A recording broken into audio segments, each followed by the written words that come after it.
gets you set up for a profession. That's what I like about this whole place, is that instead of just, getting the bare minimum, it shows you, hey, if you want to be here, if you want to learn how to do this, and if you want to make money off this, you gotta be here.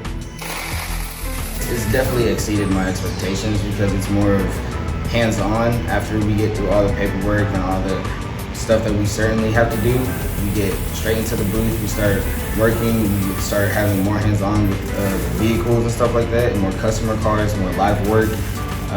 It's more of an experience of being out in a real shop because we are bringing in customer vehicles in order to work on them as well. It's still a long learning process, and even whenever we do get into an actual shop, we'll still be learning certain things.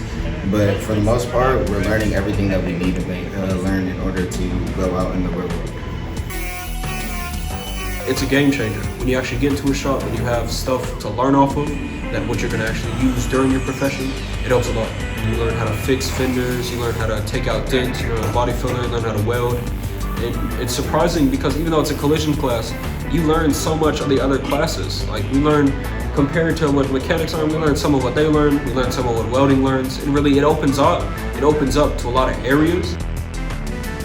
We have people from different schools coming in here, so we are able to talk to them more. You're able to become most likely like a family, because that's kind of how our shop is. So come join the family and have fun.